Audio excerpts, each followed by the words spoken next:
Motor ini adalah motor yang bisa dibilang penghancur harga pasar. Nggak perlu rombak yang ekstrim-ekstrim, menurut gua tingkat kece-nya langsung meningkat. Langsung aja gue buka. Motor ini dibanderol dengan harga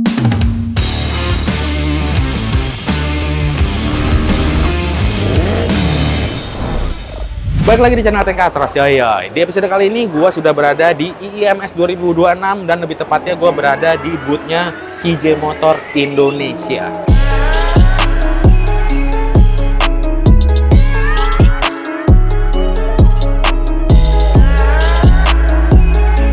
Kalau kita ngomongin IIMS, udah pasti kita ngomongin motor-motor baru. Nah, di sini banyak banget motor-motor baru yang di launching. Ada dari berbagai brand ya, mulai dari Triumph, terus ada juga motor-motor dari MV Agusta, dan lain-lain. Tapi kalau motor baru, harganya selangit, udah biasa. Gimana kalau ini motor baru, tapi harganya cukup affordable? Dan menurut gua, motor ini adalah motor yang bisa dibilang penghancur harga pasar. Motornya apa? Kita lihat.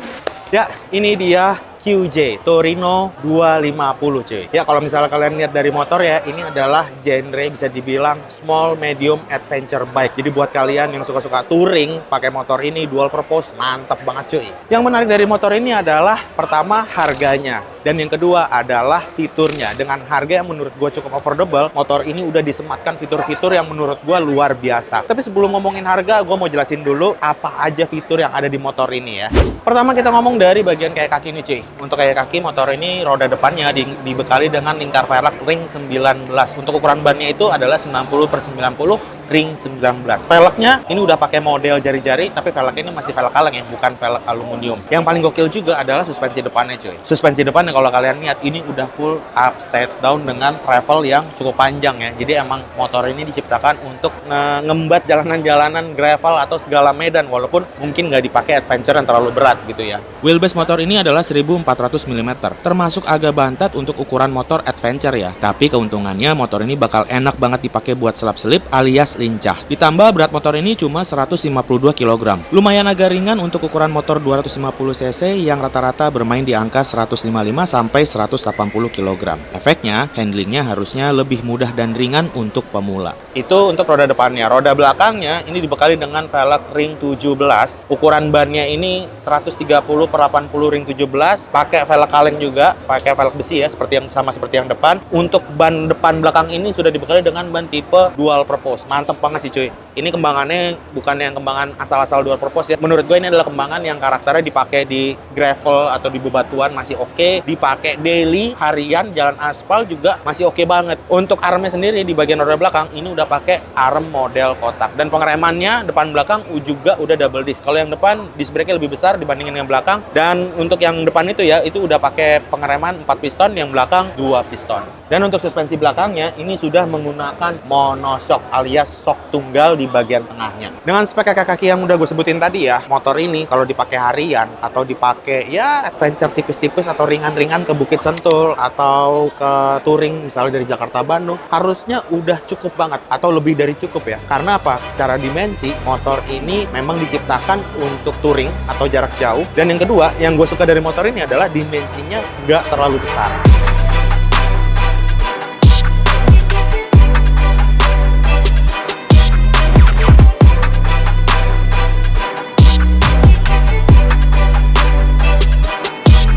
Kalau kita ngomongin dimensi, kita ngomongin bodi ya. Nah, dimana kalau misalnya kita lihat untuk seluruh bagian bodinya ini berbahan plastik ABS. Mulai dari bagian lampu depan ini, yang modelnya sudah dual ya, cakep banget. Ini gue ngeliat kayak mata burung hantu cuy, ya kan? Belok-belok gitu. Apalagi di sini udah ada lampu LED-nya di bagian pinggirnya. Untuk lampu sennya sendiri, dia posisinya seperti biasa di samping sini ya. Dan ini nggak terlalu yang gimana-gimana, walaupun sudah LED juga. Bodi sampingnya minimalis, seperti ini. Di bagian depannya ada bodi halusnya berwarna merah, dan di bagian belakang ini adalah tangkinya, tapi ini masih berbahan plastik. Tangkinya sendiri dia ada di bagian tengah warna hitam ini, dan ini berbahan besi ya. Jadi kalau misalnya kalian ketok beda nih suaranya. Lanjut ke belakang, bodi sampingnya minimalis kayak gini, cuma ada warna hitam aja, ada tekstur-tekstur modernnya, futuristiknya, bodi kasarnya, dan di bagian belakang ada bodi halusnya juga. Strippingnya simple, hitam putih, warnanya merah, mengingatkan gue sebenarnya kepada brand sebelah yang motor adventure juga, cuma bedanya cc-nya lebih besar. Kalau yang ini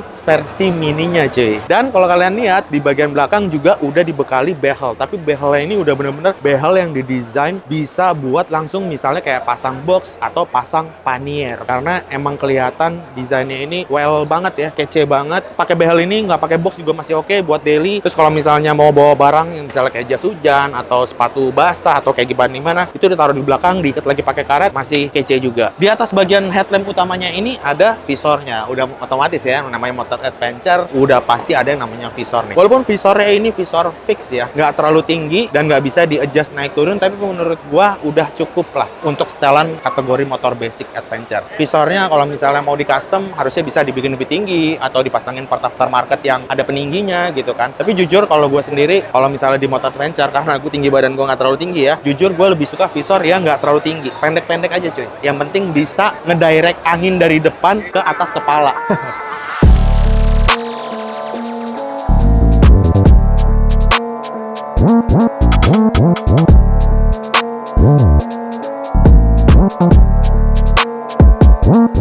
Sekarang kita ngomongin spek mesinnya ya. Motor ini sesuai dengan namanya 250 cc, dibekali oleh mesin yang 250 cc, dia satu silinder. Mesinnya mengusung satu silinder DOHC dan berpendingin air alias radiator. Kapasitas mesin tepatnya adalah 249 cc yang bisa menghasilkan tenaga sebesar 19 kW di 9000 rpm dan torsi sebesar 21 Nm di 7000 rpm. Motor ini dibekali 6 tingkat percepatan, yang berarti kalian gak perlu takut kehabisan nafas saat melahap trek panjang saat pakai motor ini. Buat melahap jalan bebatuan, motor ini punya jarak mesin ke tanah atau ground clearance 225 mm atau 25 cm. Ya sejengkal lah ya kira-kira. Buat medan yang nggak terlalu ekstrim, kalian udah nggak perlu khawatir lagi motor ini bakal kandas. Aman. Tenaga yang dihasilkan mesin satu silinder itu keluar melalui knalpot yang selinsernya ada di bagian samping. Bentuknya gue suka banget cuy. Dimensinya nggak terlalu kecil, nggak cuman model bulat gitu doang, tapi dibikin kotak gitu ya. Apa persegi 6 ini ada berapa nih? 1, 2, 3, 4, 5, 6, 7, 8. Persegi 8 gitu ya. Dan dia outputnya di belakang ada 2 hole atau ada 2 lubang. Ini bikin tampilan sportinya makin kelihatan. Secara keseluruhan, gue suka desain selinser. Kenapa? Karena nggak terlalu kecil, ya kan? Gede, jadi bikin motor ini kelihatan lebih berbobot lagi, lebih berisi lagi di bagian cover selinsernya terutama. Dan yang gue suka juga di bagian bawah mesinnya itu udah ada cover engine-nya cuy, atau kalau di motor-motor lain itu dibilangnya skid plate ya, berbahan plastik ya. Walaupun bahannya plastik, biasanya kalau skid plate itu kan bahannya aluminium atau besi, tapi menurut gue udah diakomodir langsung dari pabrikannya dan cakep kayak gini. Menurut gue nih satu poin plus sih ya. Jadi kalau misalnya pakai motor ini udah ya paling upgrade part performance atau upgrade part pengereman gitu ya, sisanya detail-detailnya udah disediain semua atau sudah terpasang di Turin.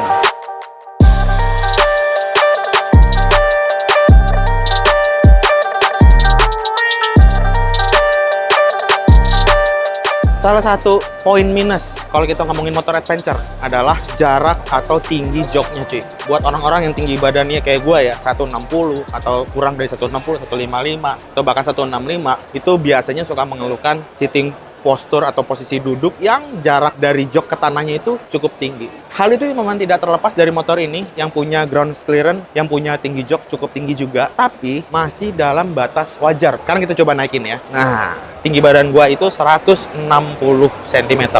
158 sih sebenarnya. Pertama yang gue rasain dari posisi duduk ya, nggak berasa naik motor yang bodinya gede. Kalau misalnya kompetitor itu lebih berasa kayak naik CBX 150. Cuma bedanya kalau CBX 150 cc ya. Kalau ini udah 250 cc yang notabene mesinnya jauh lebih bertenaga. Di bagian stang kemudi dulu nih cuy ya. Pertama dia udah pakai stang fat bar, jadi udah bahan aluminium, harusnya udah oke juga speknya, dan posisinya nggak terlalu tinggi dan nggak terlalu rendah juga, cukup lebar. Ciri khasnya stang-stang motor adventure. Terus untuk panel instrumen di sini cukup simpel. Yang sebelah kanan ada engine cut off, terus ada lampu hazardnya, dan di sebelah kiri ini ada program untuk select menu atau pilihan menunya. Panel instrumennya sendiri udah full digital ya, kece banget. Udah tinggal kalian lirik aja karena di sini diameter LCD-nya juga cukup besar. Di sini menampilkan kilometer per jamnya sekaligus RPM. Mundur ke belakang ke posisi jok. Nah, kalau untuk posisi jok nyaman banget, dimana untuk bentuk joknya sendiri ini padnya sampai ke bagian depan ya. Ciri khasnya motor-motor adventure banget. Jadi kalau misalnya kalian duduknya agak maju, itu masih terbilang nyaman untuk di bagian selangkangan kalian gitu ya. Tapi kalau untuk posisi duduk juga masih cukup nyaman.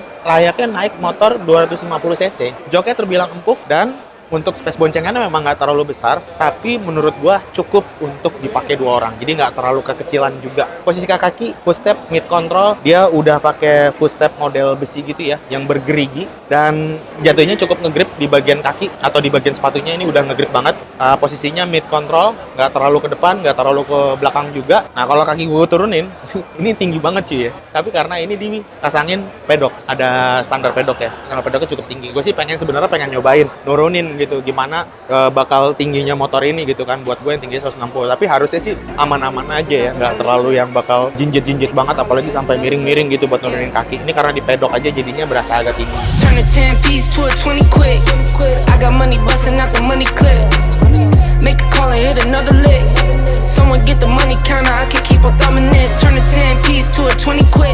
Dimensinya pas banget buat gua yang nggak terlalu tinggi.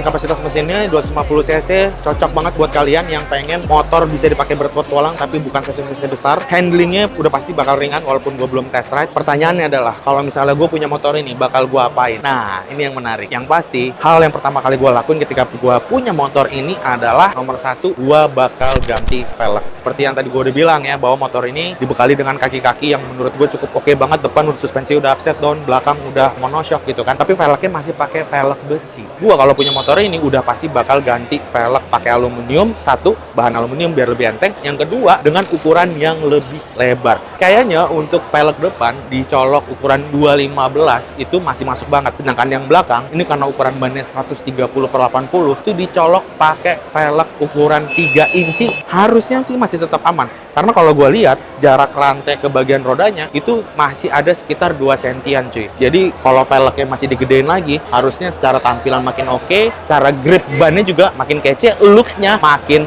nyampe lagi. Hal kedua yang bakal gue lakuin lagi di motor ini, kalau gue punya motor ini ya, adalah liverynya. Ini bodinya sebenarnya terlihat modern dengan lekukan yang sedikit agak tajam, tapi nggak terlalu tajam-tajam atau lancip-lancip guys. Nah, kalau gue punya motor ini, udah pasti gue bakal ganti liverynya motor ini dengan style atau grafis yang lebih retro. Menurut gue, motor ini kalau diarahin ke grafis-grafis retro atau motor-motor adventure retro ya, misalnya kayak Transalp yang jadul kayak gini, ini bakal lebih oke lagi sih. Nggak perlu rombak yang ekstrim-ekstrim. Menurut gue, tingkat kece-nya langsung meningkat. Yang ketiga atau yang terakhir yang bakal gue lakuin kalau gue punya motor ini adalah, pertama, gue mungkin bakal pasang 4 perintilan. Mungkin ganti grip gas, ganti kaca spion dengan ukuran dengan model yang lebih masuk lagi, nambah sedikit lampu-lampu ya di bagian sebelah kiri, sebelah kanan buat lampu malamnya, dan mungkin kalau misalnya memungkinkan bakal ganti knalpot supaya dapat performa yang lebih oke. Tapi kalaupun gue harus ganti knalpot, ganti silencer, gue pengen model silencernya tetap yang bulky, modelnya tebel kayak gini cuy.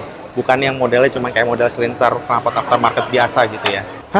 Udah kelar ngomongin speknya ya. Kurang lebih itu yang bisa gue sampaikan ke kalian, dan gue mau ngasih tahu masalah harga. Ini janji gue di awal video ya. Oke, langsung aja gue buka. Motor ini, QJ Motor Torino 250 ini dibanderol dengan harga khusus di IMS ini, harganya 47.999.000 untuk 500 unit pertama. Nah, kalau udah ngelewatin 500 unit pertama, harganya bakal naik jadi 49.999.000 atau dikit lagi nyampe 50 juta lah, tapi nggak nyampe 50 juta. Gimana menurut kalian? Dengan spek yang udah gue sebutin tadi, mesin 250 cc, sok depan udah upside down, lampu headlamp udah LED, belakang udah monoshock, disc brake udah ada ABS-nya juga di pengeremannya, dibanderol nggak sampai 50 juta. Menurut kalian kemahalan, over spec, atau kemurahan? Tulis di komen ya. Gue rasa udah cukup untuk video kali ini. Terima kasih kepada QJ Motor yang udah ngebolehin gue nge-review motor barunya mereka. Ini bener-bener hari pertama mereka baru launching banget motor ini. Kalau kalian punya pertanyaan seputar video kali ini, tulis di kolom komen. Sementara videonya langsung gue tutup. Gue Ating Katros, cabut, peace.